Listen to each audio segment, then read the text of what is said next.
Eh bien, bonjour à toutes et à tous. Aujourd'hui, j'ai le plaisir d'inviter, comme dans le cadre des invitations que je fais d'un certain nombre de personnalités, d'intervenants sur les grands sujets de l'actualité, j'ai le plaisir d'inviter Xavier Moreau, que vous connaissez sans doute pour ceux du moins qui s'intéressent à la Russie. Et il se trouve que Xavier Moreau, c'est quelqu'un que j'apprécie et que je connais depuis au moins une bonne quinzaine d'années, 20 ans peut-être. Pas beaucoup, mais on s'était déjà rencontrés. Il était venu d'ailleurs à une de nos universités d'automne. Alors Xavier Moreau, en rapidement, il a 51 ans, il a 5 enfants, il est installé depuis l'an 2000 en Russie. Je crois qu'il parle le russe, et donc c'est quand même un observateur extraordinaire de la société russe, de l'évolution russe, sachant qu'à l'origine, il est français de France, il a fait Saint-Cyr, il est officier parachutiste, il est passé par la Sorbonne. Donc c'est quelqu'un qui a œuvré dans les débuts pour travailler dans l'armée française. Voilà. Alors s'est rendu célèbre depuis maintenant, d'abord parce que il a fait quelques ouvrages sur la Russie. Hein, je me rappelle, vous m'aviez offert, je crois, un ouvrage sur la Nouvelle-Russie de Poutine. Il s'est rendu célèbre aussi, il a fait un ouvrage polémique sur la gauche française, enfin qui a un certain succès sur les réseaux sociaux, mais qui dit des choses quand même assez intéressantes et qui sont souvent oubliées du point de vue historique.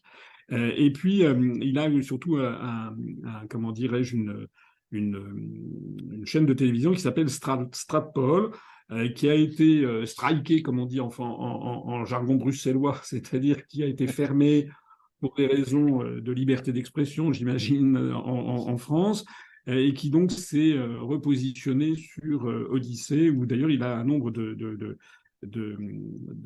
followers, comme on dit, qui est tout à fait impressionnant. Alors je le reçois, ça va être diffusé sur ses chaînes, et nous allons le relayer sur notre compte Twitter, nos comptes Twitter, sur Facebook et sur notre site internet, de telle sorte que on donne à cette vidéo le maximum de vues, à la fois de son côté avec les gens qui le suivent, et puis d'une autre. Voilà. Bonjour Xavier Moreau, vous allez bien? Bonjour François Asselineau, merci. Oui, je vais bien, merci.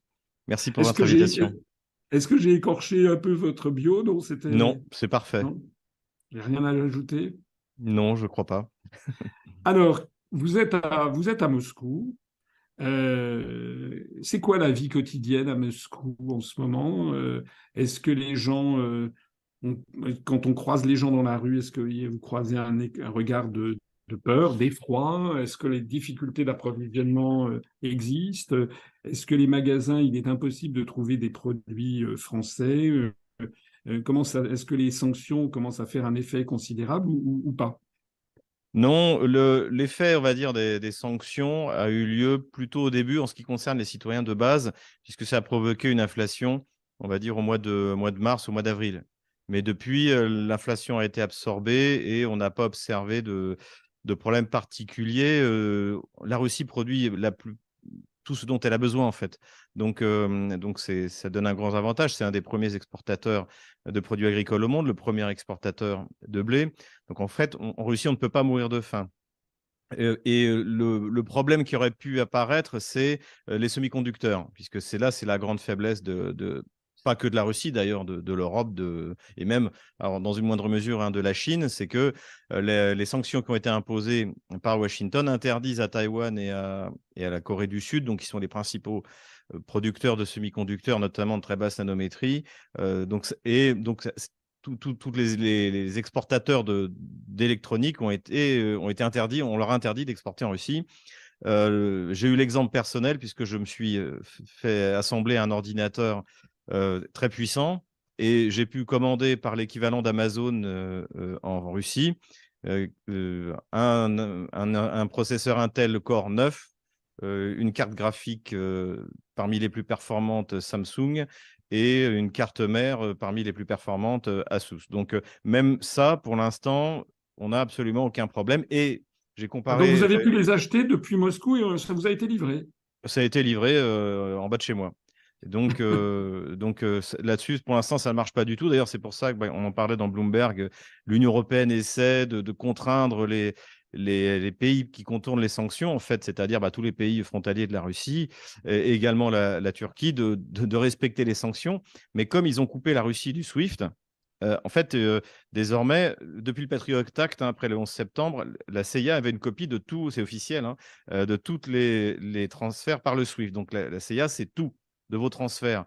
Sauf que comme le SWIFT a été coupé pour l'essentiel des banques russes, en fait, aujourd'hui, ils sont complètement aveugles sur ce qui est réellement échangé entre la Russie et ses partenaires économiques, on va dire non alignés. Et je pense qu'à terme, si jamais ça n'apparaît plus officiellement dans les bilans des douanes kazakhs, turcs ou chinois, les Occidentaux n'auront aucun moyen de savoir ce qui transite entre les territoires. Donc pour l'instant, de ce point de vue-là, dans aucun domaine en Russie, en fait, on ne souffre des sanctions qui ont été mises. Je parle du citoyen de base. Là-dessus, les gens vivent normalement. Il y a eu une inquiétude au début de l'opération spéciale parce que tout le monde a été surpris. Je vais vous dire honnêtement, moi le premier. Et donc, en fait, les gens, à un moment, ont été qu'est-ce qui se passe, etc. Et puis ensuite, il y a eu les contre-attaques ukrainiennes, il y a eu le départ de la ville de Kherson, il y a eu un peu d'inquiétude. Et puis, en fait, je pense que les Russes sont rentrés dans la routine. Et surtout, ils voient que tout continue à fonctionner. C'est le sens de l'opération spéciale, ce n'est pas la guerre, c'est l'opération spéciale, et que Vladimir Poutine continue à mener tous ces grands chantiers qu'il a démarré déjà quand il était Premier ministre en 1999, c'est-à-dire les infrastructures, le développement de l'extrême-orient russe. Là, je ne dirais même pas la réindustrialisation, parce que la Russie est un pays hyper industrialisé, mais la surindustrialisation. Et tous ces chantiers-là, aussi la politique dont je bénéficie avec un père de 5 enfants, mais de soutien aux familles, etc., tout ça continue. Et finalement, je pense que les Russes maintenant ont vraiment confiance, et ça se voit d'ailleurs dans les sondages. 80% des Russes font confiance à Vladimir Poutine. Donc, je ne pense pas qu'Emmanuel Macron puisse se targuer du même résultat. Donc, en fait, ici, la vie est normale. C'était d'ailleurs Alors, je vais vous dans The titiller. Independent, pardon de vous interrompre, dans The Independent, donc le magazine anglais, qui le disait, en fait, il a fait un article là-dessus, en fait, les Russes vivent normalement. Oui, alors j'ai vu effectivement cet article de The Independent et on avoit que d'ailleurs le journaliste avait l'air de le regretter amèrement. Mais effectivement, des gens que je connais qui sont allés en Russie me disent effectivement, on n'a pas l'impression qu'il y ait des choses extraordinaires qui se déroulent. Alors, certains vous diront, oui, mais ça, c'est peut-être à Moscou, c'est peut-être moins vrai dans d'autres endroits, des régions plus proches de la frontière avec la Biélorussie ou avec l'Ukraine. Voilà, il n'y a peut-être pas exactement la même légèreté d'esprit en Crimée, par exemple. Je ne sais pas comment ça se passe. Alors, la Crimée n'est pas très concernée parce que finalement, il y a eu des tentatives à Sébastopol par des drones, mais c'est un peu à la marge. Et finalement, la Crimée est beaucoup moins touchée parce qu'elle est loin du front. En fait, elle est à plus de 100 km, enfin, on va dire 80 km du front. En plus, tout le front au nord, c'est le Dniepr, donc c'est quasiment infranchissable pour une armée de la taille de l'armée ukrainienne actuelle, de faire une grande opération, on va dire, en franchissant le Dniepr. En revanche, les régions qui sont touchées, c'est les régions frontalières au nord, c'est-à-dire la région de Belgorod, les régions de Koursk.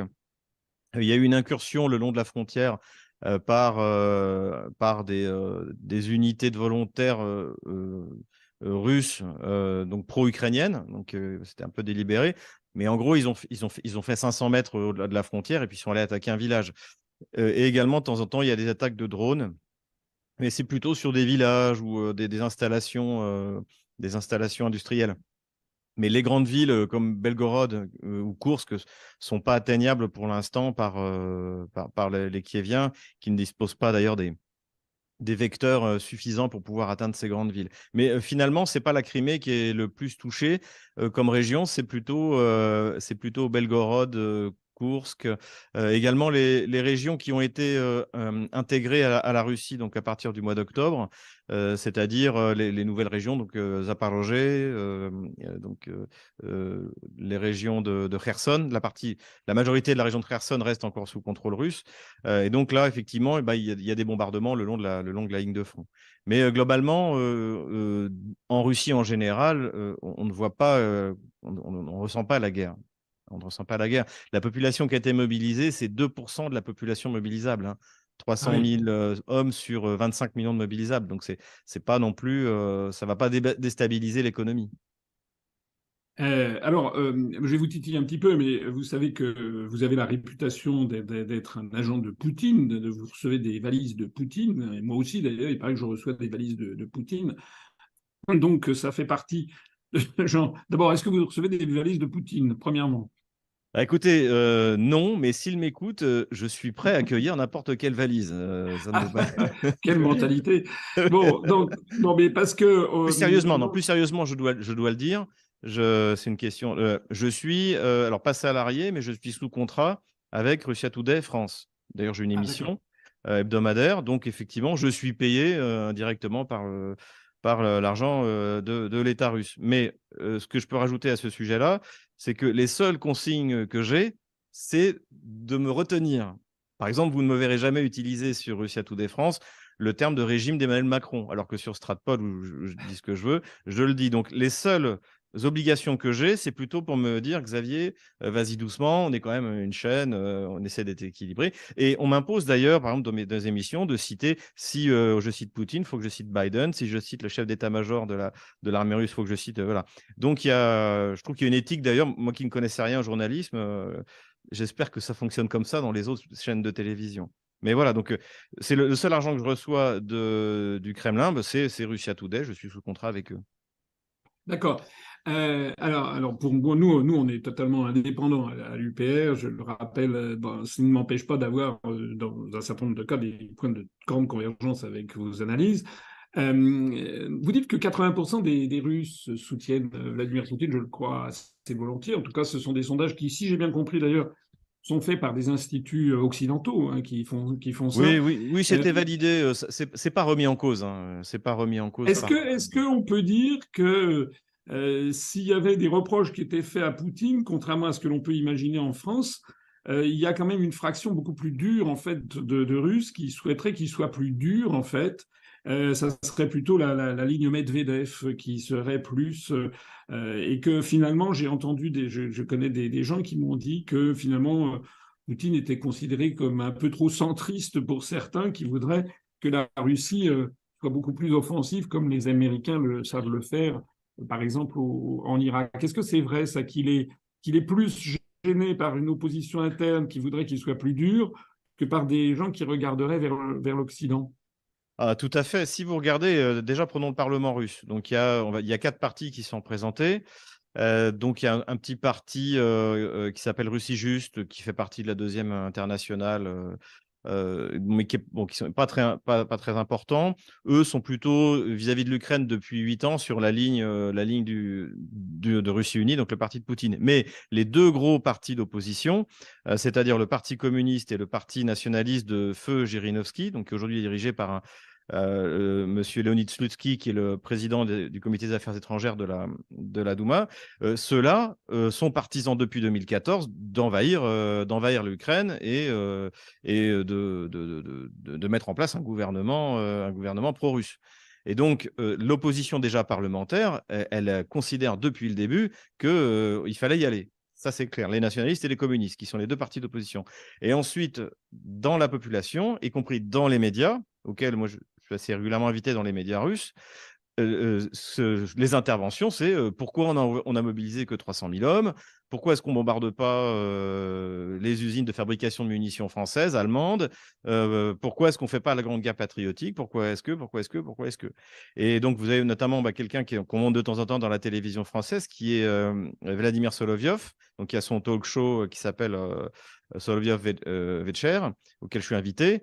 Et là, lui, c'est pareil, faut qu'on passe la vitesse supérieure. Donc, le Kremlin est ouvertement critiqué en Russie parce qu'il n'y va pas assez fort. Et les critiques que j'entends autour de moi, c'est ça. Pourquoi est-ce qu'on se retient? Pourquoi est-ce qu'on bombarde pas Kiev? Les Américains ne se sont pas privés pour bombarder Belgrade. Pourquoi est-ce qu'on ne bombarde pas Kiev? Pourquoi est-ce qu'on se contente des stations, des sous-stations électriques? Pourquoi est-ce qu'on n'a toujours pas bombardé, quand je dis nous, c'est les Russes qui parlent, hein. Pourquoi est-ce qu'on n'a toujours pas bombardé le ministère de la Défense ukrainien, le bâtiment présidentiel, la Rada, le Parlement ukrainien? Oui, oui, là, il y a une Alors, critique.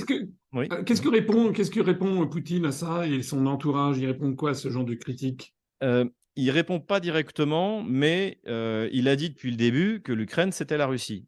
Enfin, c'était le monde russe. Et que donc, il y a des choses qui sont impossibles à faire, comme par exemple faire une frappe nucléaire, même tactique, sur le territoire de la Rousse de Kiev. C'est inimaginable. Et depuis le début, Vladimir Poutine l'a dit, et c'est aussi pour ça d'ailleurs qu'il a longtemps hésité à intervenir. Il est intervenu, puisque généralement nos adversaires aiment bien nous faire des comparaisons en années 30. Pour moi, la Russie était, il y a un an, dans la situation de la France au moment de la remilitarisation de la Rhénanie. Quand on aurait pu mettre fin, on aurait pu liquider Adolf Hitler sans aucune difficulté. Les archives montrent d'ailleurs qu'il n'y avait quasiment pas de munitions parmi les troupes qui remilitaraient la Rhénanie. La France, c'était du point de vue du traité de Versailles en droit d'intervenir. On avait le droit d'entrer, mais le fameux général Gamelin pensait que ce n'était pas une bonne idée. Donc, et la différence, c'est que on n'avait pas Gamelin au Kremlin, on avait Vladimir Poutine, et que quand il a compris que, parce que François Hollande, et vous en avez parlé vous-même, et Angela Merkel et Petro Poroshenko ont dit qu'en fait, finalement, les accords de Minsk, c'était fait pour préparer la guerre et pas pour organiser une Ukraine fédéralisée, décentralisée, respectueuse des minorités, eh bien, il a décidé de devancer, de faire une guerre préventive. Ce que moi, j'estime, nous aurions dû faire en 1936. Donc, Poutine, finalement, il n'a pas à répondre à ça. Il le dit depuis le début. Les Ukrainiens, ils font partie du monde russe. Son discours du 21 février, c'est d'abord un cours d'histoire. Ce n'est pas la première fois dont il en parle. Et tout ce qu'il dit du point de vue historique est d'ailleurs vrai. Et donc, en fait, c'est pour ça que la Russie se retient au maximum et ne bombarde pas les grandes villes. Il se concentre sur les sous-stations électriques. Le seul endroit où vous avez des villes détruites, c'est parce que les Ukrainiens, les Kieviens, pendant 8 ans, ont construit leur ligne de défense en plein milieu des villes et des villages. Est-ce que la ligne Maginot traversait un seul village ou une seule ville française? Non, parce qu'elle était faite pour protéger les Français. Et eux, comme ils ne considèrent pas que le Donbass, ce soit l'Ukraine, ce soit Kiev, ils ont construit leur ligne de défense, ils ont fermé la coquerie d'Avdiivka, par exemple, pour en faire un bastion militaire en plein centre des villes, en profitant de la densité urbaine du Donbass. Donc, Alors, effectivement, c'est un aspect du problème qui est souvent méconnu en France, où on présente les choses de façon extraordinairement schématique. Moi, j'essaie à mon niveau de présenter les choses autrement, comme vous. Beaucoup de Français croient qu'il y a un peuple ukrainien, alors qu'en fait, il y a à l'intérieur de l'Ukraine des gens extraordinairement opposés, entre les gens du Nord-Ouest et les gens du Sud-Est. Et puis, il y a un côté, une petite fibre quasiment de quasi-guerre civile qui pourrait apparaître, puisque il y a beaucoup de couples mixtes d'Ukrainiens et de Russes, il y a beaucoup de chefs même de dirigeants suprêmes de l'URSS qui étaient en partie ukrainiens. Je crois que c'était le cas de Tchernenko, de Khrouchtchev, par exemple, qui avait, je parle sous votre contrôle. Brejnev était de l'Est de l'Ukraine. Et c'est Voilà. lui qui, avec Staline, c'était les deux plus.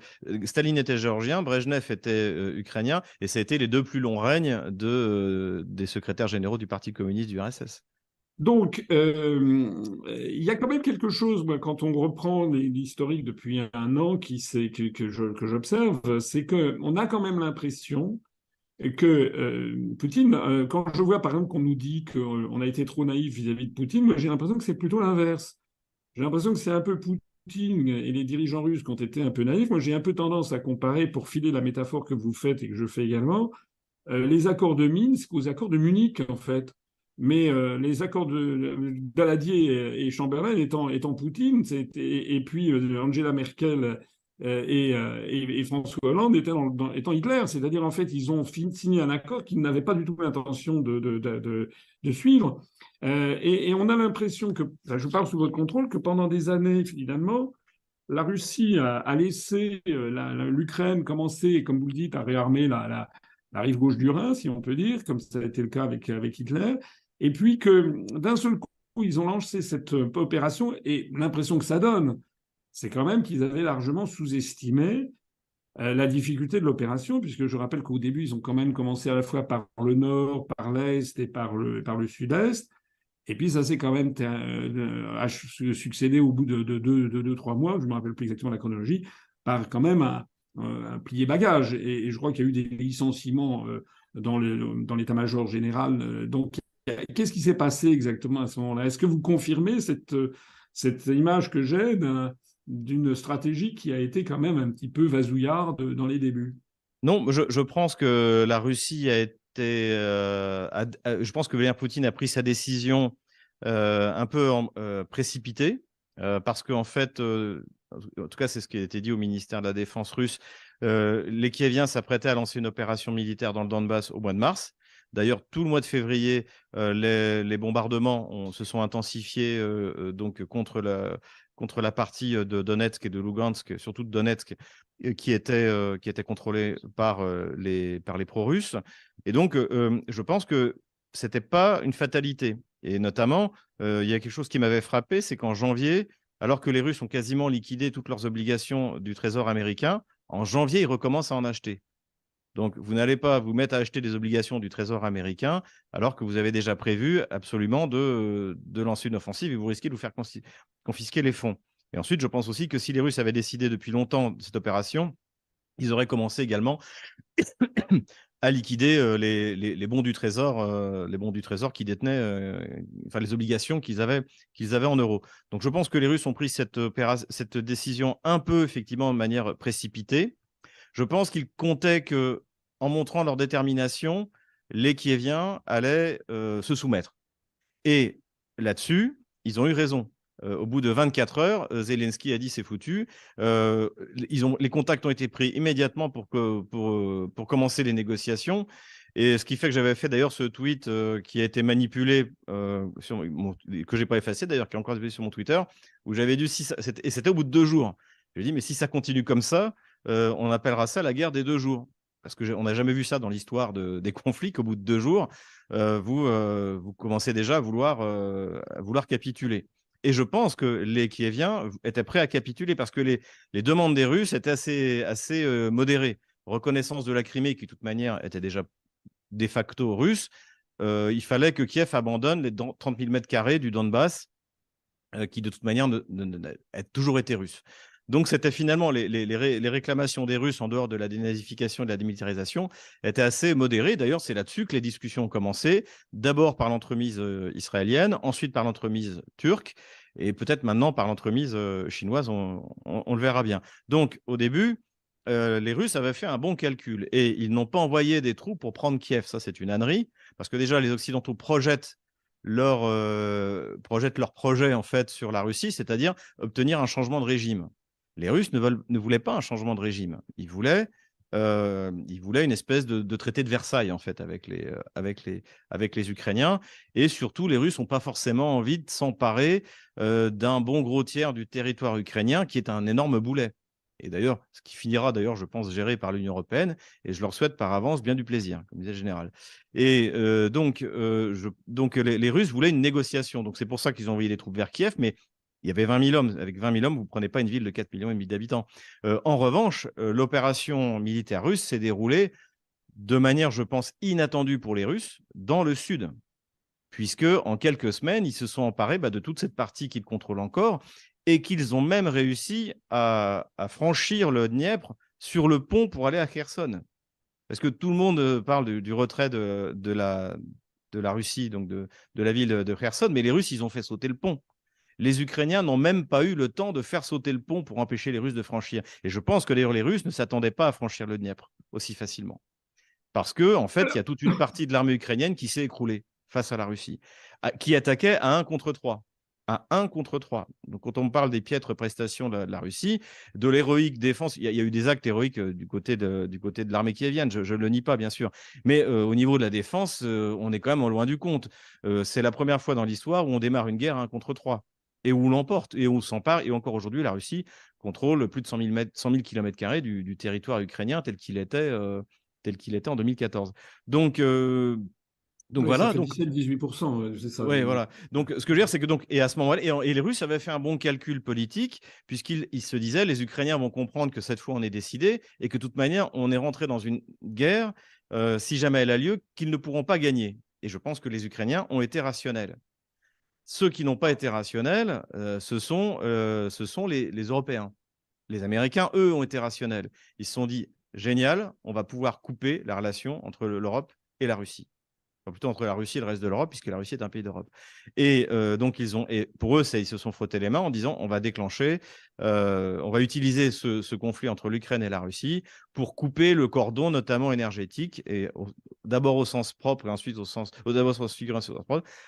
Et donc là, effectivement, les Russes ont constaté au bout de début avril qu'en fait, il n'y avait pas moyen, mi-avril, qu'il n'y avait pas moyen de négocier avec l'Ukraine parce que désormais, c'était Johnson, le voyage de Johnson est extrêmement important, c'était les anglo-saxons qui décidaient pour l'Ukraine. Et à partir de ce moment-là, eh bien, ils ont changé de process, mais le problème, c'est qu'ils n'avaient comme force disponible que ces 160 000 hommes qui ont été envoyés au début. Alors que l'Ukraine, elle commençait à mobiliser et très rapidement monter à 500 000, 700 000 hommes.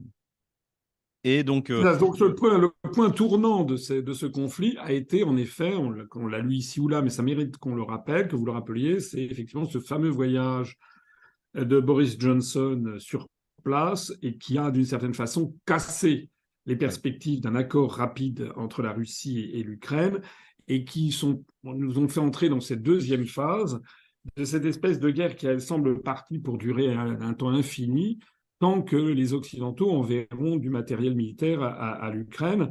Et on a l'impression quand même, vu de France, d'un front qui est stabilisé, où il y a des pertes considérables du côté de Bakhmout, enfin ça s'appelle autrement en russe, mais ça fait penser un peu à Verdun, ça fait penser à ce genre de choses où finalement il n'y a pas d'avancée, mais il y a beaucoup de morts.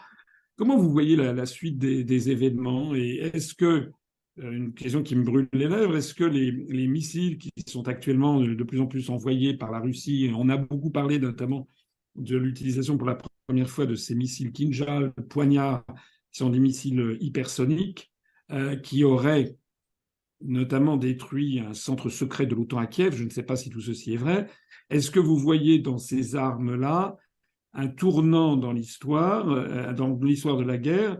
Est-ce que vous voyez dans les livraisons faites par la Pologne notamment maintenant de chasseurs et de tanks, est-ce que vous voyez un autre tournant? Comment vous voyez les choses aujourd'hui? Là, on est le 17 mars 2023. Comment ça se passe? Comment vous voyez les choses?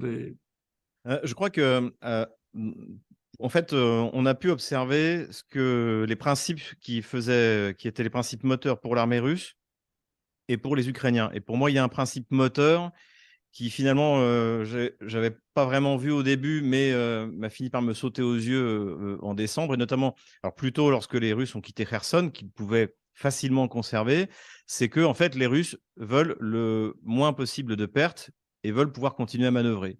Donc faire ce que par exemple les Ukrainiens font à Artemiovsk, Bakhmout, c'est pas du tout dans la stratégie russe. Et ce principe, c'est d'avoir le minimum de pertes. Donc. Et ça décide de tout.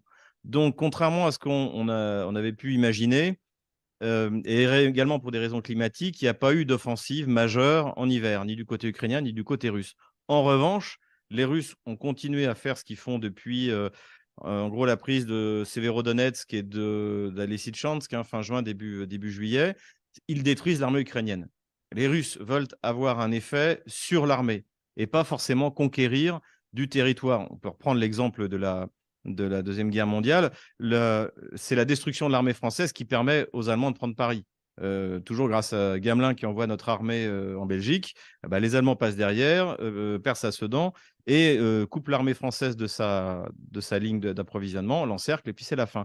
Donc les Russes veulent ça. Les Russes peuvent abandonner Kherson parce que ce qu'ils veulent avant tout, c'est détruire l'outil militaire initialement ukrainien et maintenant otano-kievien. Et donc, la première armée ukrainienne, elle a été détruite en fait fin juin. Et ensuite, les Russes ont eu affaire à cette deuxième armée qui a été mise en place avec de grosses livraisons de matériel qui ont été faites à l'époque. Vous avez cité la Pologne. La Pologne envoie 250 chars, la Slovaquie 50 chars. Hein. Il faut bien comprendre que l'OTAN a livré plus de chars au printemps 2022 qu'elle en livre maintenant. Et surtout, c'était des chars qui étaient des déclinaisons des chars soviétiques, du T-72, que les Ukrainiens connaissent bien, qui savent entretenir, sur lesquels ils ont été formés, avec des équipages de 3, alors que les équipages de Léopard et de Challenger sont ou d'Abrams, mais à mon avis, il n'y aura jamais d'Abrams, sont des équipages de 4. Donc, l'aide, quand je regarde l'aide qui est faite aujourd'hui, il y a des choses qui sont pas mal, mais finalement, c'est en dessous de ce qui avait été livré à l'époque. Et surtout, à l'époque, on avait encore des munitions, y compris des munitions soviétiques que l'Ukraine ne produit pas. Donc, on a vidé les stocks de tout ce qu'il y avait de munitions soviétiques.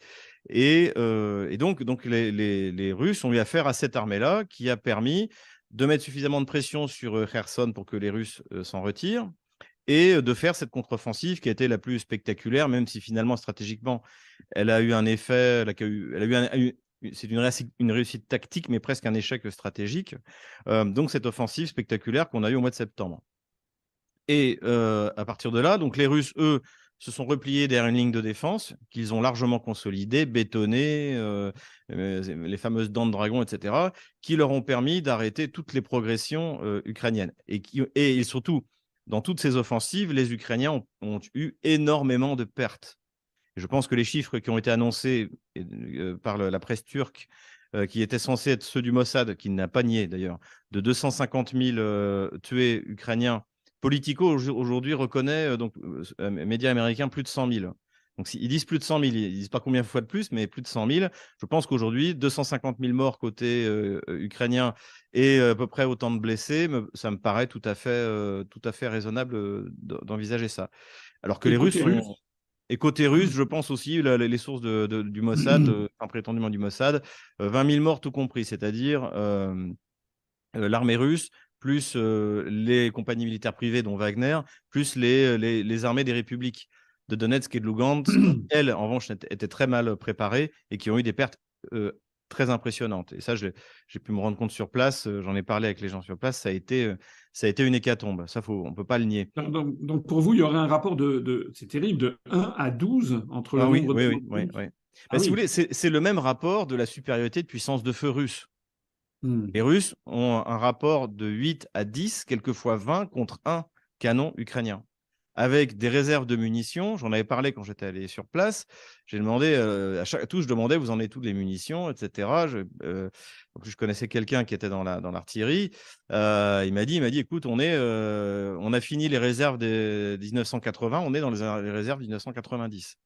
Donc, ça veut Ah oui. dire que, oui, c'est-à-dire que quand j'entendais sur les médias français, notamment, c'était le colonel Goya, je crois, qui disait qu'il n'y avait plus de missiles, il n'y avait plus de munitions, il n'y avait plus rien, mais c'est une méconnaissance profonde du complexe militaro-industriel russe, que je ne connais pas trop mal parce que j'ai travaillé à l'époque où il y avait de la coopération militaire entre la France et la Russie. J'ai vu comment ça fonctionnait, j'ai vu quels sont les critères de sélection du matériel. Et quand un matériel est validé dans l'armée russe, dans les complexes militaro-industriels, ça veut dire qu'il peut être produit massivement et à bas coût. C'est-à-dire exactement le contraire de ce que nous, on fait dans les complexes militaro-industriels occidentaux. Et Si j'en crois ce que j'ai lu, à la fois Jens Stoltenberg, le secrétaire général de l'OTAN, a convoqué tous les ministres de la Défense il y a une quinzaine de jours des pays de l'OTAN pour dire c'est la panique, on n'a plus de munitions, il faut en refaire dardard. Et si j'ai bien compris aussi, il y a eu cet article, vous l'avez peut-être vu, dans le Washington Post il y a une semaine, qui disait que il faudrait 15 ans pour que le complexe militaro-industriel américain reconstitue les armements qu'ils ont livrés. Alors, je ne sais pas si c'était tout à fait exact ou si c'était un peu sur commande du dit complexe militaro-industriel pour avoir plus de budget, j'en sais rien. Enfin, en attendant, moi, je me rappelle avoir lu des articles de presse à la fin de l'année dernière, au début de cette année, qui disaient, voilà, la Russie, c'est fini, ils n'ont plus de munitions, ils sont... Et puis, en fait, on a l'impression que c'est plutôt l'inverse, en définitive. oui, parce que la Russie a gardé un potentiel de passer à une production de masse, ce que nous n'avons plus. Et il faut bien se rendre compte aussi d'une chose. Il y a eu hier plusieurs articles qui sont sortis où c'était Rheinmetall. Donc Rheinmetall, c'est une des grosses sociétés de production d'armement allemande et notamment d'armement de munitions. Et ils disent, nous, on veut bien investir, et on parle de centaines de millions de dollars, dans des chaînes de production de munitions, qui de toute manière seront prêtes dans 1, 2, voire 3 ans, mais on veut des commandes. Et c'est ce qu'avait dit d'ailleurs le général Gomard. Il avait dit, pour l'instant, on n'a pas de commande. Hein. Le complexe militaro-industriel français n'a pas de commande. Pourquoi est-ce qu'il dit ça? Parce qu'ils veulent bien investir, mais une fois que l'Allemagne aura cette capacité de produire, comme les Russes, 1 million d'obus par mois, mais une fois que la guerre en Ukraine sera terminée, ils vont en faire quoi? Ça reste du business, vous comprenez? Donc, soit l'État allemand notamment. nationalise Rheinmetall et les oblige à investir 200 millions de dollars ou 100 millions de dollars, je sais pas combien il y en a, pour produire une usine qui, de toute manière, pourra produire réellement en cadence accélérée dans plusieurs années. Si j'ai bien compris, un approvisionnement en kérosène absolument énorme. Si j'ai bien compris, ça consomme du 4 à 7 litres au kilomètre selon les terrains et la vitesse. Donc il faut, j'imagine, des capacités logistiques pour apporter tout ça sur le terrain. Est-ce que tout ça n'est pas voué à rester à l'état d'exemplaire ou bien parce que la pire des choses pour une armée, je parle sous votre contrôle, c'est d'avoir du matériel extraordinairement disparate et avec des gens qui ne sont pas formés pour. Hein. Et surtout, si vous voulez, il faut voir pourquoi est-ce que nos chars ont été fabriqués. Nos chars ont été fabriqués pendant la guerre froide. Ils étaient chargés de ralentir la progression russe, enfin soviétique, en attendant que les Américains débarquent. Et donc, ils étaient faits plutôt pour tirer en reculant et pour utiliser nos infrastructures. Donc, ils étaient lourds, ils étaient très blindés et ils tiraient loin et rapidement. Le problème, c'est que ces chars n'ont jamais été faits pour envahir l'Union soviétique. On était dans une guerre de défense. Et ils ne sont pas du tout faits pour utiliser non seulement les ponts, les infrastructures ukrainiennes qui ne sont pas entretenues depuis 30 ans, mais même pas les infrastructures polonaises. Et si vous lisez les rapports quand il y a des manœuvres en Pologne, c'est systématique. Les ponts sont pas adaptés, les infrastructures sont pas adaptées. Il va falloir investir, etc., etc. Et même les transporteurs routiers vous le disent. Les consignes qui sont données quand ils vont livrer, quand les semi-remorques vont en Pologne, c'est attention, tous les ponts sont pas utilisables. Donc, on livre, vous l'avez très bien dit, du matériel disparate. Il n'y a rien de commun entre un Challenger 2 et un Léopard 4, 5 ou 6. C'est même pas la même munition dans le canon.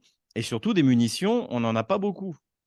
Et c'est pour ça que je dis que l'aide militaire qui a été fournie en avril, mai, juin par l'OTAN, qui consistait en des matériels soviétiques et des munitions soviétiques, était bien plus utile que ce qu'on livre aujourd'hui pour l'armée ukrainienne. Sauf les blindés d'infanterie qu'on a vu arriver, les Bradley et les Marder, qui là vont donner qui me paraissent beaucoup plus sérieux. Mais c'est pas avec ça qu'ils vont aller très loin. Ça Hmm. reste que des blindés d'infanterie.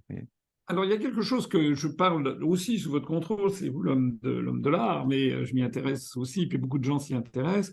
Ce conflit donne quand même déjà, me semble-t-il, a fait déjà des percées conceptuelles. La première, c'est que on mesure sur le terrain et dans les événements que un pays qui a des armes nucléaires ben, hésite à s'en servir. Et que ce soit la Russie, que ce soit les États-Unis, que ce soit la France. Donc, est-ce que l'on n'assiste pas un peu à une espèce de comment dirais-je, de déréalisation de l'armement nucléaire? Ça, c'est une première question. C'est-à-dire que qui est-ce qui aura le cran pour appuyer sur le bouton qui fait sauter l'humanité entière? Et puis la deuxième chose aussi, c'est qu'on a vu apparaître, me semble-t-il, beaucoup d'armes nouvelles qui sont ces fameux drones et j'ai eu cru comprendre que la Russie eh ben, était un peu démunie, avait été obligée de se procurer des drones en Iran. Alors, est-ce que c'est exact? Est-ce j'ai cru voir qu'il allait y avoir une usine construite par les Iraniens en Russie pour fabriquer des drones et la Russie, semble-t-il, manque de drones, mais qu'en est-il des pays de l'OTAN et qu'en est-il de la France aussi sur ces fameuses histoires de drones? Parce que est-ce que c'est pas une des armes du futur, ça que ça coûte finalement très peu cher et avec un drone, on pourrait éventuellement aller détruire avec deux trois drones un porte-avions qui vaut des milliards. Alors, sur le nucléaire, en fait, la doctrine nucléaire russe, c'est la doctrine nucléaire française. C'est-à-dire que le nucléaire sert à dissuader du nucléaire et à sanctuariser le territoire russe. Donc, comme je l'ai dit, il n'y a pas d'utilisation prévue dans la doctrine nucléaire russe de l'arme nucléaire tactique, c'est-à-dire sur le champ de bataille. Et en plus, quand on parle du nucléaire tactique, on se dit c'est des petites bombes nucléaires, mais en fait, ça fait quand même, je ne sais pas, notre Pluton, vous vous souvenez, on avait le Pluton, je crois que c'était 20 kilotonnes. 20 kilotonnes, c'est plus qu'Hiroshima. Donc, les Russes ne vont pas utiliser de l'arme nucléaire tactique sur un territoire qu'ils considèrent comme le territoire sacré de la Rousse de Kiev ou de l'Empire russe. Donc ça n'arrivera pas. Les seuls qui ont remis en cause donc ce qu'on appelle la destruction mutuelle assurée, hein, la MAD, ce sont les Américains. C'est Rumsfeld, qui a commencé à parler. Et si on faisait des petites bombes nucléaires de 1 kilotonne avec un tir de précision, donc qui ont estimé qu'on pouvait remettre en cause cet acquis, je dirais, stratégique de la guerre froide, c'est qu'il y a un seuil nucléaire et que ce n'est pas la peine de dire, attendez, on va juste envoyer 10 kilotonnes, on est d'accord, on va se battre avec des 10 kilotonnes. Non, le nucléaire, comme disait Sartre, l'humanité a été mise en possession de sa propre mort. Si quelqu'un utilise le nucléaire, c'est l'escalade directe et c'est la fin du monde.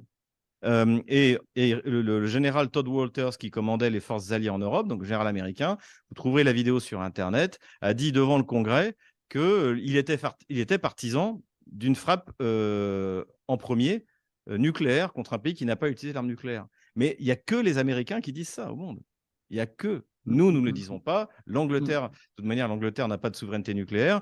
Et les Russes n'ont jamais remis en cause ce qui est leur doctrine, c'est-à-dire nous utiliserons l'arme nucléaire si vous nous attaquez, et avec du nucléaire, ou si la survie de l'État russe, c'est-à-dire en gros vous apprêtez à prendre Moscou, est en danger. Donc sur le nucléaire, je vois pas de changement, et je pense au contraire que si l'OTAN n'interviendra pas, à mon avis, directement, et on a vu avec l'accident du drone qui s'est passé, c'est que finalement, les Américains qui sont toujours en train de taper du poing sur la table, le ministre de la Défense, enfin le secrétaire d'État à la Défense, Lloyd Austin, a appelé son homologue Shoigu pour lui dire oui, bon, faudrait quand même qu'on discute plus souvent, alors qu'ils ont perdu un drone à 50 millions de dollars quand même. Le chef d'état-major Miley, le général Miley, a appelé le général Gerasimov, pareil. Donc, c'est plutôt rassurant. Je pense qu'au contraire, c'est ce que je citais il n'y a pas longtemps, là, c'était Lucien Poirier, il appelait ça le pouvoir rationalisant de l'atome. C'est-à-dire que ça vous oblige à baisser d'un ton parce que sinon, c'est la fin du monde.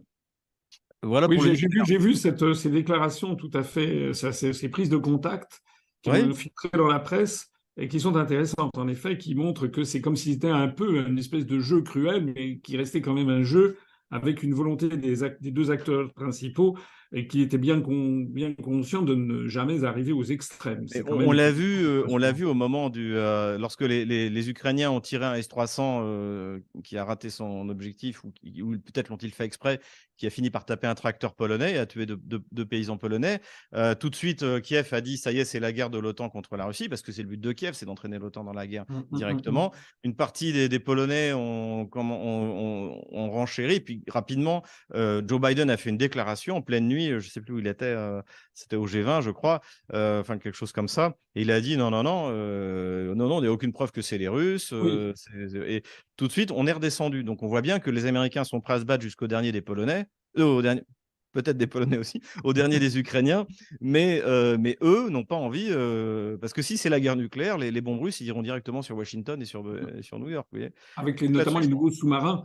La nouvelle génération de sous-marins russes qui a été mis en valeur dans les médias du côté Nouvelle russe. génération de sous-marins, missiles stratégiques, planeurs hypersoniques, etc. Alors on revient, avant de Ouais. parler des missiles hypersoniques, les drones, parce que ma question sur les drones, est-ce qu'il Oui. y a des Alors, drones les drones, déjà, il faut voir ce dont on parle. Il y a une utilisation des drones qui a été extrêmement décevante pour Kiev, qui avait beaucoup investi dans les Bayraktar, donc ces drones moyens, qui ont été si efficaces contre l'Arménie, utilisés par l'Azerbaïdjan.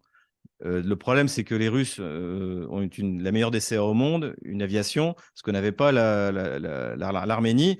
Et donc, en fait, pour un drone qui coûte 5 millions de dollars, en fait, ça a été une véritable hécatombe. Et ça n'a pas eu le résultat donné. D'ailleurs, on n'en parle quasiment plus.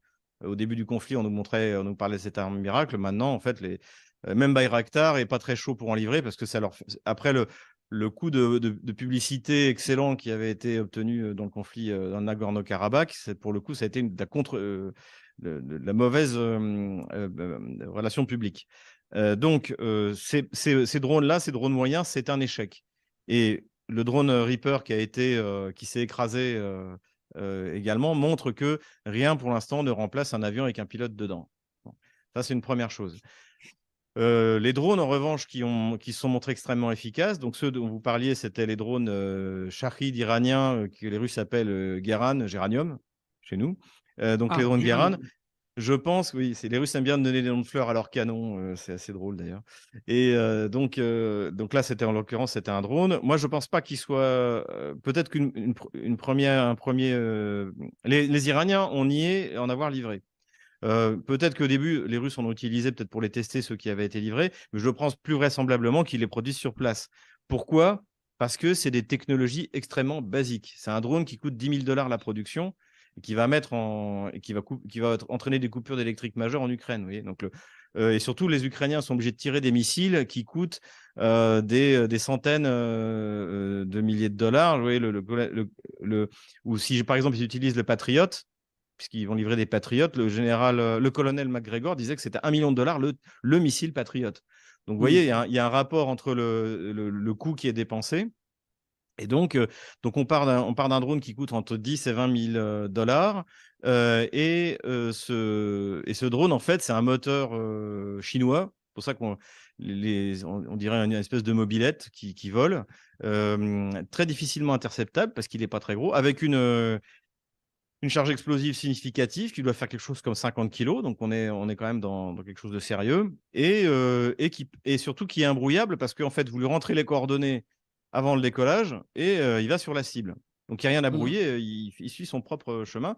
Donc, c'est quelque chose, c'est le genre d'arme que moi j'aime bien parce que c'est simple, c'est pas cher et ça fonctionne. Et vous pouvez en produire en masse.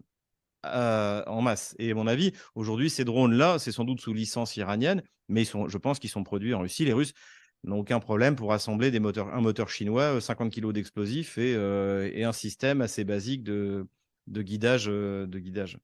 Donc ça, c'était une grosse... Et la France, nous, on fait quoi?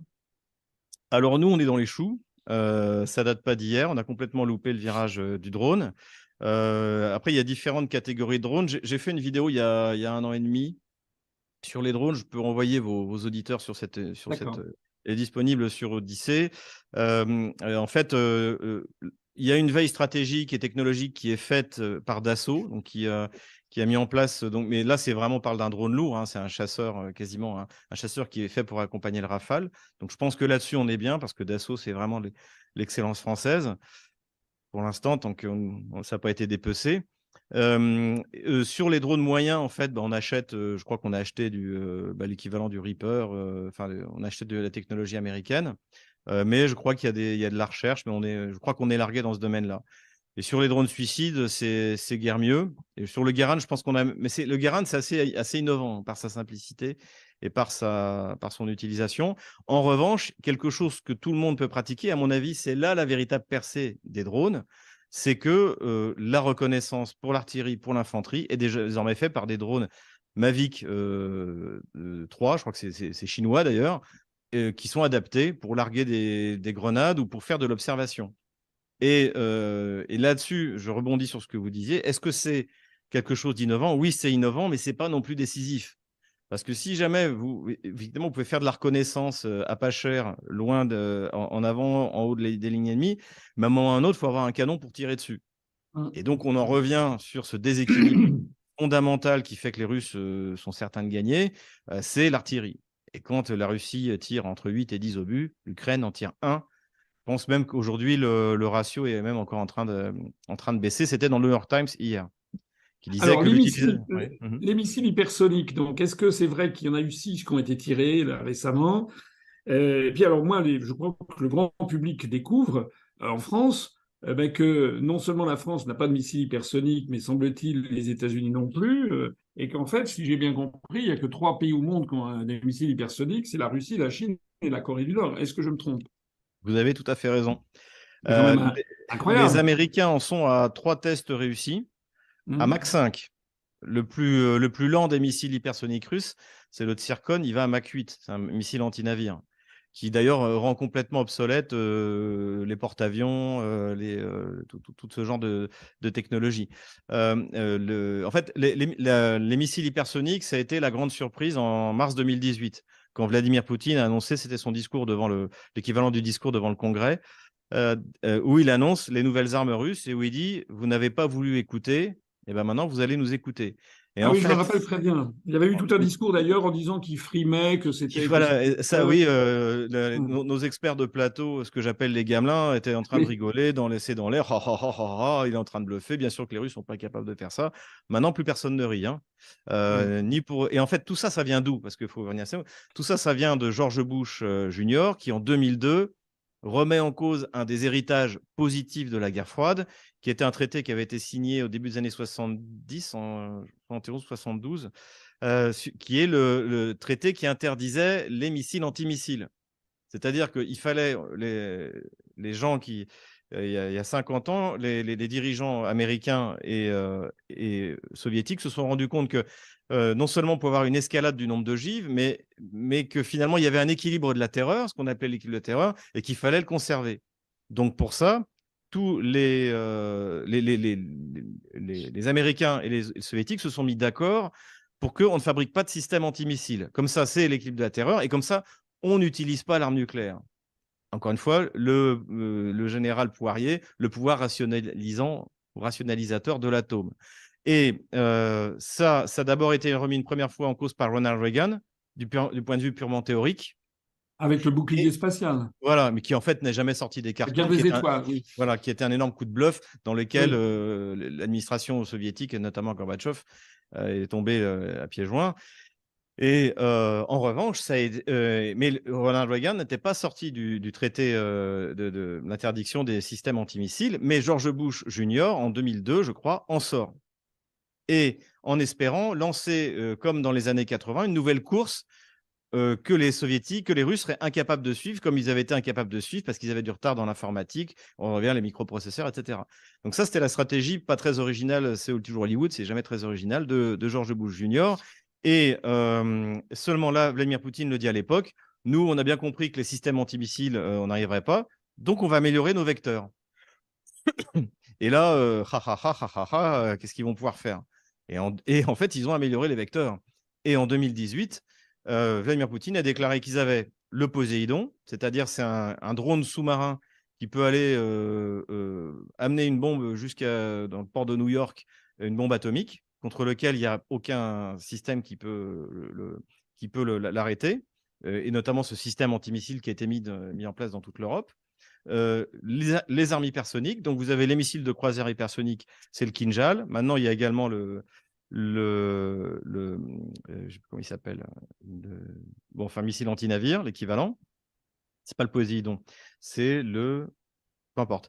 Et donc, c'est un missile de croisière. Et vous avez le planeur stratégique, c'est-à-dire que ça fonctionne comme un missile stratégique, ça sort de l'atmosphère. Et mais au lieu de larguer des ogives multiples, il largue un planeur qui vole à Mach 27. Mach 27. Ah oui. Ou Mach 17, pardon, Mach 17, je crois. Enfin bon, c'est des vitesses où en fait c'est un plasma, c'est même plus c'est un plasma, c'est inarrêtable. Donc en fait, c'est vraiment la destruction mutuelle assurée. Et aujourd'hui, tout le monde a bien compris que les Russes ne bluffaient pas. Alors, il y Et a quelque chose, je vais vous poser une question un peu grand public, mais enfin, je suis là pour ça. Est-ce qu'on est certain, sûr et certain, qu'à force de livrer des armes à l'Ukraine, dont certaines, comme les canons César, sont accusées par les Russes d'avoir participé à la mort de civils dans le Donbass, est-ce qu'on est certain qu'à un moment, l'ours russe ne va pas se fâcher? Et est-ce qu'on est certain que les Russes ne vont pas un jour envoyer un missile sur un pays de l'OTAN qui ne serait pas comment dirais-je, une arme nucléaire, qui pourrait être un missile hypervéloce, enfin hypersonique, comme celui dont on vient de parler, et qui pourrait être, je lance une idée, hein, mais par exemple pour frapper un pays comme la France, par exemple, dans une zone inhabitée, donc pour pas faire de mort, mais à titre de voilà de mise en garde, quelque chose comme ça. Est-ce qu'on est et ça montrerait qu'on est complètement incapable d'arrêter quoi que ce soit. Est-ce que c'est quelque chose qui vous paraît envisageable, ce genre d'attaque mise en garde, contre laquelle je ne suis pas sûr que l'OTAN se mobiliserait s'il n'y a pas eu de mort ou pas eu de grosses destructions? alors, du point de vue de la doctrine russe, c'est quelque chose d'envisageable parce que en Avec 2020. un armement, excusez-moi, avec un armement conventionnel, hein, ça serait un missile Oui, oui, hypervéloce oui, oui, avec un armement conventionnel qui exploserait ou qui détruirait je sais pas, un atelier militaire quelque part où il y aurait pas de mort, voilà. Donc ça, vous dites que ça n'est pas exclu. C'est pas exclu du point de vue de la doctrine russe, puisque en 2021, avec la fabrication de série des armes hypersoniques, donc son entrée en fonction dans l'armée russe, les Russes ont dit que désormais l'arme hypersonique était un échelon intermédiaire dans la dissuasion. Ça veut dire quoi? C'est que entre l'arme nucléaire et le conventionnel, l'armée conventionnelle, il y a l'hypersonique pour dissuader. Et donc, nous, on avait dans la doctrine nucléaire française l'ultime avertissement, c'est-à-dire que c'est en gros, on va tirer un missile nucléaire dans l'océan pour bien montrer qu'on est déterminé à l'utiliser. Ça paraissait un peu, ça avait été très critiqué, mais en fait, c'était pas idiot. Et puis ça évite de passer directement à l'apocalypse. Et en fait, c'est un peu ça. C'est un peu l'ultime avertissement russe. Et ce que vous dites pourrait arriver si l'Ukraine tirait un vecteur de l'OTAN sur une ville russe. Crimée y compris. C'est-à-dire que, par exemple, si les Américains livrent, vous savez que l'HIMARS, c'est un système modulaire, vous pouvez tirer les missiles que les Ukrainiens ont actuellement. Alors, actuel, c'est 80 km, mais vous pouvez aussi mettre un gros missile qui va jusqu'à 300 km et donc qui pourrait non pas atteindre Moscou, mais atteindre la ville de Belgorod, la ville de Koursk, des villes qui sont à cette distance. Et là, effectivement, je pense qu'il y aurait une riposte conventionnelle sur un pays de l'OTAN. Donc, alors là, on vient de parler longuement des problèmes de matériel militaire et de doctrine militaire. Si on revient un petit peu sur le terrain, quels sont le but de guerre maintenant de la Russie, qui a évolué au cours du temps, si je comprends bien?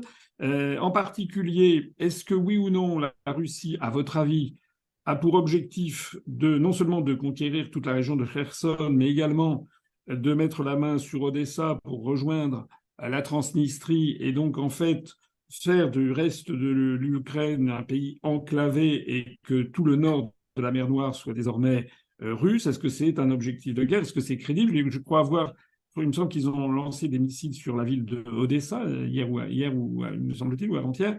Est-ce que ça fait partie des objectifs de guerre? Et puis alors, un autre but de guerre que l'on fait miroiter aux Français, on dit, mais Poutine, en fait, il veut conquérir toute l'Ukraine, et après ça sera la Pologne, et puis l'Allemagne, et puis la France, etc. Donc, personnellement, j'ai expliqué que je n'en croyais rien.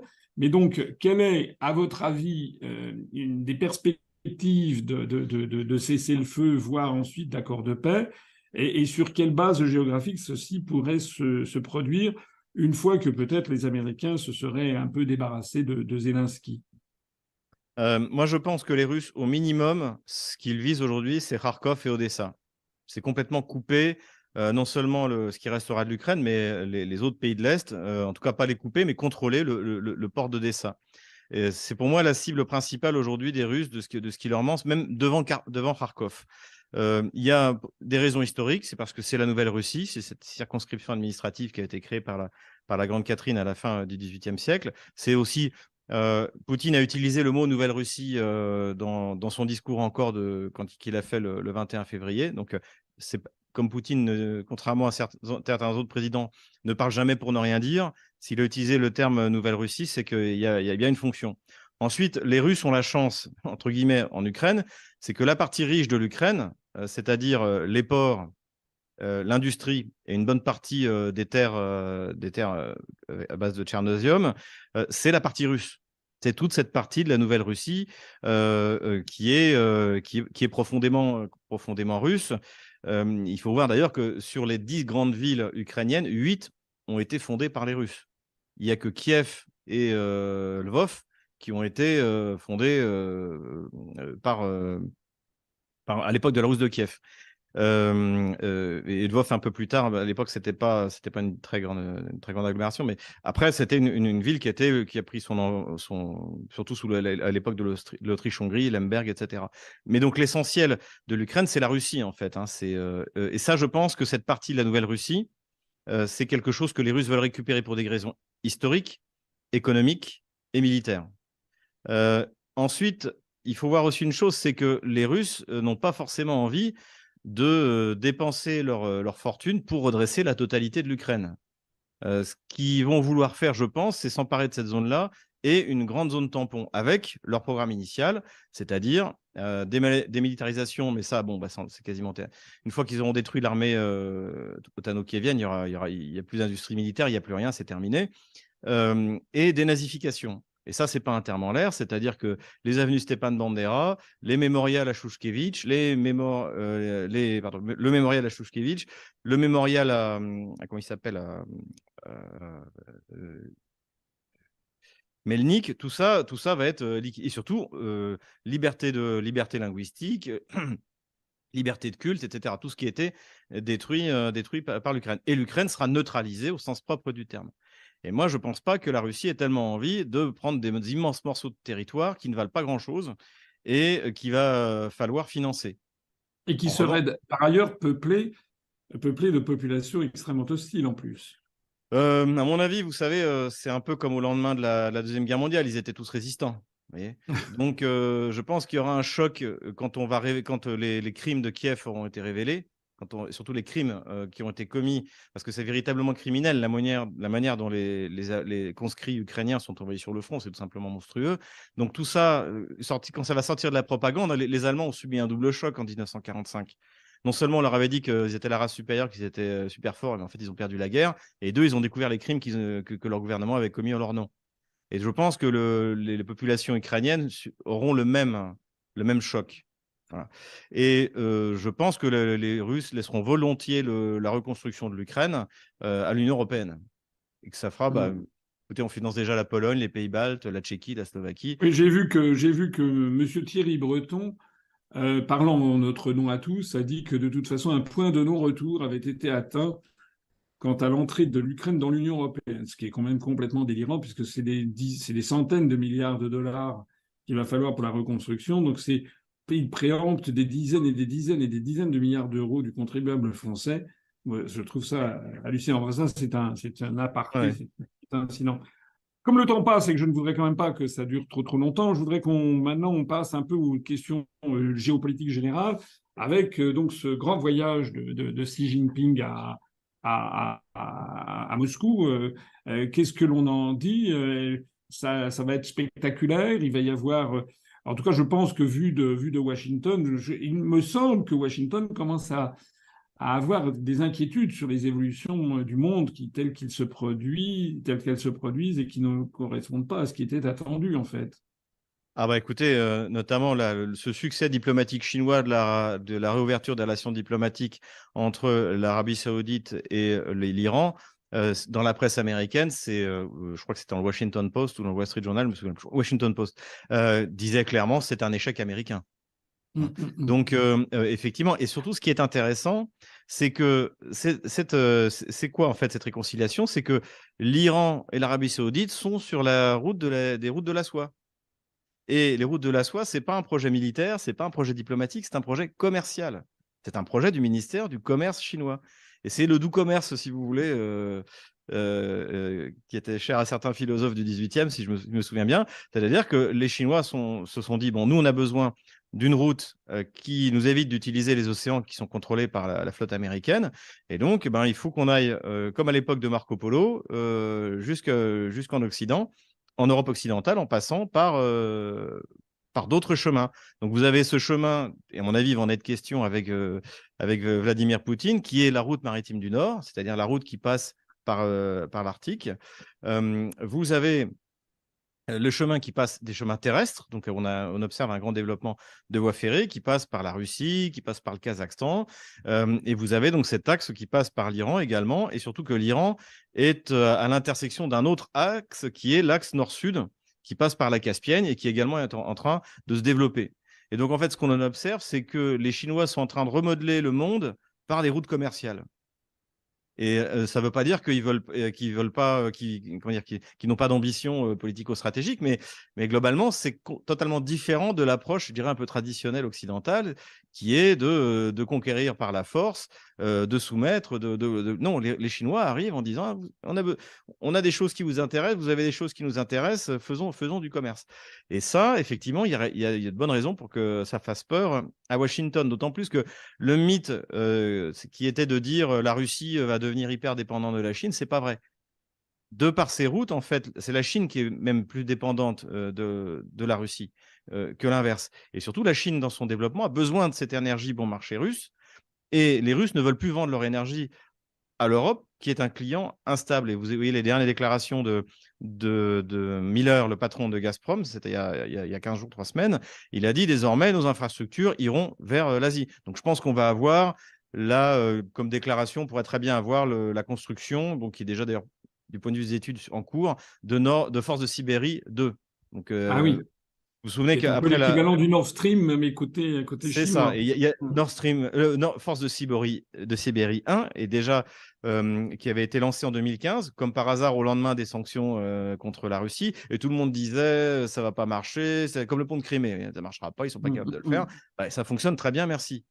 Et donc, et vous avez en plus l'exploitation du gaz de schiste au nord, donc dans l'Arctique, où Total a investi plusieurs milliards de dollars. Ils sont pas partis d'ailleurs. Et à mon avis, ils ne partiront pas. Et je pense qu'ils aimeraient même bien continuer à investir parce qu'il n'y a pas tant de gaz que ça disponible sur la planète. Mais une partie donc de ce gaz va vers la Chine, va vers l'Asie, en passant par cette fameuse route maritime du Nord. Les Russes sont en train de construire toute une flotte de tankers brise-glace. On va avoir des nouvelles voies qui vont se créer et ça va dans le projet de la Chine. Et c'est un projet pacifique. Un projet pacifique, c'est ça qui est important. Le Et rapprochement saoudien-iranien, d'abord, c'est les deux grandes puissances de l'islam, sunnite et chiite. Ça va faire un trouble dans le régional. Je vois que déjà, il est question de ne plus subventionner, de ne plus armer les Houthis au Yémen. Je vois aussi, enfin, qu'est-ce qui peut advenir de la cinquième flotte américaine qui est au Bahreïn, dont la monarchie est sunnite, mais dont la population est majoritairement chiite. Donc on sait qu'il y avait derrière des déstabilisations iraniennes. Mais si tout le monde se met d'accord, est-ce que les Américains, avec leur, leur siège de la cinquième flotte, risquent pas de se retrouver pris en sandwich si tout ce petit monde se retrouve derrière la Russie et la Chine? surtout s'ils commencent à commercer par des routes alternatives. Ben oui. Et ce qui est intéressant aussi, c'est que la Russie, là, on a la Chine qui réconcilie, vous l'avez parfaitement dit, la puissance chiite avec la puissance sunnite. Mais vous avez eu, il y a 4 ans, de mémoire, la Russie qui a réconcilié l'Iran, enfin qui a fait s'entendre, il ne s'agit pas de se réconcilier, mais l'Iran et l'autre grande puissance sunnite qui est la Turquie.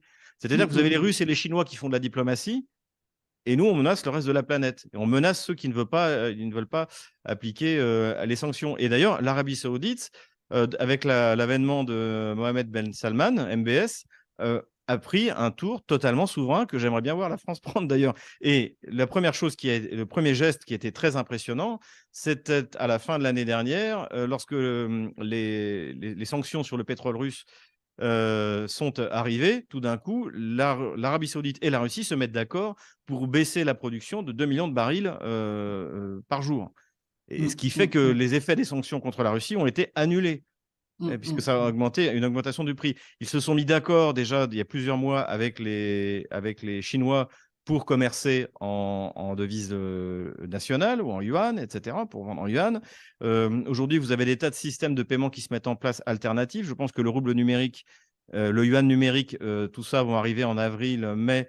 Donc, n'importe qui pourra commercer avec la Russie en s'ouvrant un compte en rouble numérique à la Banque centrale. On a une avancée technologique qui fait que cette guerre que mène l'OTAN contre la Russie paraît limite désuète, en fait. Alors que le monde, Oui. le reste du monde est en train comme vous le disiez très bien, tout est en train de changer. Et surtout, il y a de la diplomatie. Il n'y a que en Ukraine qu'il n'y en a pas. Et le monde est en train de se dédollariser au passage, ce qui est pour les États-Unis le problème le majeur peut-être de sa domination planétaire. Comment est-ce que l'on voit, vu de Moscou, l'affaire de Nord Stream et l'absence de réaction des Occidentaux? Enfin, qu'est-ce qu'on pense d'ailleurs à Moscou, en fait, de l'Union européenne et puis de l'Allemagne et de la France? Alors, je vais citer Vladimir Poutine. Il a dit le fait que l'Allemagne ne soit même pas capable de désigner celui qui a détruit son infrastructure montre que c'est un pays occupé. Et il disait, nous avons occupé un temps l'Allemagne, mais nos troupes se sont retirées. Comment ça se fait qu'il y a toujours des troupes américaines en Allemagne? Nous, grâce au général de Gaulle, il n'y a plus de troupes américaines sur notre sol. Mais quelle perte de souveraineté pour tous ces pays qui ont accepté d'avoir des troupes américaines sur leur sol. Donc, Alors, pour, on n'a pas de troupes militaires, mais on a On a des élites d'autres. colonisées, oui, oui, oui, ça, on Oui, est bien d'autres, d'accord. ça va peut-être être un peu la conclusion de notre rencontre qui est extrêmement, extrêmement riche et passionnante. Euh, est-ce que, à votre avis, la France pourra regagner un jour le terrain perdu en Russie et aussi en Chine et en fait dans tout cet univers? Et est-ce que j'ai vu une déclaration que j'ai trouvé assez vraiment pas mal de Poutine. Là, c'était hier, je crois, où il a d'abord fustigé le fait que les systèmes politiques dans un certain nombre de pays, il pensait évidemment aux pays occidentaux, faisaient en sorte que finalement on avait des gens qui n'avaient pas de culture générale, qui n'étaient pas très intelligents, qui accédaient à des fonctions et qui prenaient des décisions qu'ils ne comprenaient même pas. J'ai trouvé que c'était quand même assez bien vu, notamment sur l'absence de culture générale et de sensibilité aux civilisations étrangères. Et puis il a dit aussi quelque chose, il a dit en fait, en Russie, on parle de pays inamicaux, mais en fait, on a tort. Ce n'est pas les pays qui sont inamicaux, ce sont les dirigeants de ces pays qui sont inamicaux. Donc la question, la grande question qui devrait se préoccuper, à mon avis, les Français, c'est est-ce qu'on pourra remonter la pente et revenir, si la France redevenait un pays souverain indépendant sortant de l'Union européenne et de l'OTAN, est-ce que les Russes seraient prêts à nous retendre la main? Écoutez, oui, je pense, parce que les Russes sont un grand pays millénaire, donc ils savent très bien qu'il y a des hauts et des bas. On n'est tout de même pas en guerre directe avec la Russie, on l'a été, et on l'a été en Crimée, ça ne nous a pas empêché, 40 ans après, de signer une alliance qui d'ailleurs nous a sauvés pendant la Première Guerre mondiale. Donc je pense que, surtout avec des dirigeants de la profondeur historique comme Vladimir Poutine, il est très, enfin, il sera le premier à se rendre compte que bon, on peut reprendre les choses comme avant. Vous savez, je suis pas un grand fan de Nicolas Sarkozy, mais les 5 ans pendant lesquels il a été à la présidence ont été 5 ans d'un âge d'or dans la relation franco-russe, parce que les Russes lui avaient été reconnaissants d'intervenir en 2008 pour faire l'intermédiaire avec Saakashvili pour amener les exigences russes et les faire passer la pilule, parce qu'il y a eu les Mistral, et même si Sarkozy était rentré le commandement intégré, ce qui est complètement anachronique d'ailleurs avec le recul historique, mais peu importe, il avait vendu les Mistral et les Russes étaient ravis. Et c'est à ce moment-là que j'ai travaillé dans le complexe militaire industriel français pour la coopération avec les Russes, et tout a été, et je pense que demain ça pourrait repartir. Mais vous l'avez dit, il faut que les élites changent, il faut que le gouvernement change. Et puis, il faut sortir de tout ce qui nuit à notre souveraineté. Est-ce que vous dites avec C'est pas moi qui vous l'ai Sarkozy, expliqué. ce que vous dites avec Sarkozy, j'avais rencontré il y a quelques années, euh, on avait une discussion et il m'avait dit qu'il n'était pas d'accord évidemment avec toute une série de choses que je disais, mais il m'a dit que là où je n'avais pas tort, c'était justement sur l'accent que nous devions porter à être en bon terme avec la Russie. Ça va tout à fait dans le sens de ce que vous dites. Vous savez, je le cite souvent, cette fameuse parole de De Gaulle, enfin fameuse. C'est ce qu'il dit à Alain Peyrefitte en 1966, hein, il décide la fermeture des bases militaires américaines en France et qu'il lance la grande commission mixte franco-soviétique. Il dit dans notre histoire, à chaque fois que la France a été en bon terme avec la Russie, ça a été des grands moments d'histoire de France. À chaque fois que nous avons été en mauvais termes, ça a été des mauvais moments. C'est en 66. C'est-à-dire il y a plus d'un demi-siècle, et malheureusement ça se confirme parce que l'état de la France aujourd'hui n'est pas terrible. Est-ce que vous voulez dire un dernier mot, Xavier Moreau, ou bien est-ce on s'en arrête là? Ah ben, écoutez, non, je voudrais juste vous remercier, vous personnellement, parce que lorsque j'ai perdu ma chaîne YouTube, vous êtes le seul, je crois, qui avait envoyé sur les réseaux sociaux un message de soutien. Et bon, même si j'avais anticipé, parce que je savais que tôt ou tard, étant donné mon positionnement sans, on va dire, sans concession, ça devait arriver. Vous êtes le seul, et donc je tenais à vous remercier C'est gentil, pour merci. m'avoir apporté Parce que vous ce. faites un travail qui a été très salutaire. Vous avez été quand même un des tout premiers, dès le début du conflit, à apporter un autre son de cloche. Voilà. Alors, tant pis si on est traité, vous et moi, de complotistes, de poutinistes, si on a des tas de valoches de Poutine, on en a plein les tiroirs. Mais qu'en fait, nous, ce qu'on essaie de faire, en tout cas, je pense que c'est votre point de vue et comme le mien, c'est d'essayer d'apporter aux Français quelque chose qui se rapproche au maximum de la vérité, de la réalité du monde d'aujourd'hui et pas un monde irréel. On voit tous les mensonges qui s'effondrent les uns après les autres, tous les narratifs occidentaux, à la fois sur cette affaire ukrainienne, mais sur bien d'autres choses qui sont en train de s'effondrer.